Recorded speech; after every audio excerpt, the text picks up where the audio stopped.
Canon ImageClass LBP236dw review. Measuring 9.8 by 15.8 by 14.7 inches, the 19.4-pound LBP236dw is small enough to fit in tight spaces, although it does require extra room when opening. My Canon printer came with a driver disc, but I wanted to make sure I had the latest version of the software, so downloaded it. The paper capability and handling capacity of the LBP236dw are no different from the other printers mentioned. All these models have a 250-sheet drawer, a 100-sheet multi-purpose tray, and auto-duplexing set up in their base unit. There is the option to raise capacity with an additional 550-sheet drawer, which is available for $199 for the LBP236dw. Canon strongly suggests a monthly job cycle between 750 to 4,000 pages. Although this maximum is lower than what Lexmark advises for its two printers mentioned here, it happens to be more reasonable. Assuming you decide to add the optional drawer to any of these machines, then it can be estimated that a full refill would need to take place once a week or so on average.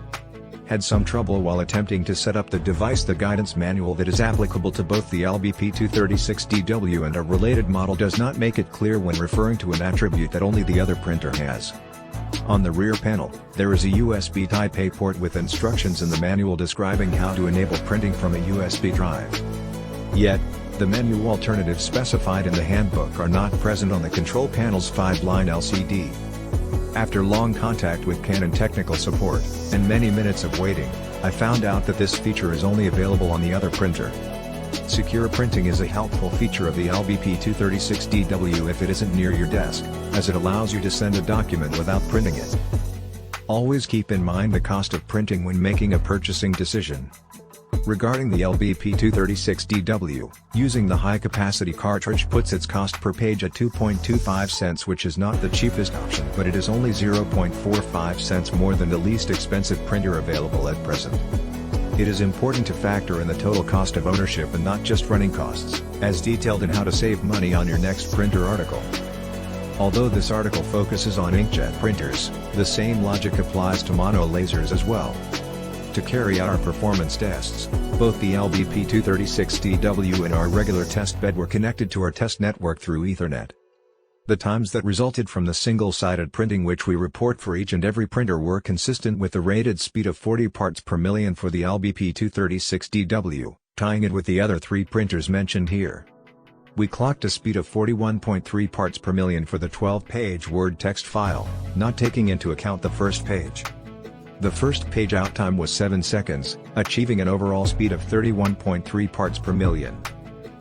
The remaining printer's FPO time varied from 7 to 9 seconds, which falls within the error range of our tests. All printers gave nearly identical performance throughout the business application suite, which includes both graphics and color images. The LBP236dw had a total time of 1 minute and 7 seconds. While the other three finished in 1 minute and 6 to 1 minute and 8 seconds, they were all within an acceptable margin of error for testing. For the photo suite, the LBP236dw averaged 13 seconds for a 4x6-inch picture.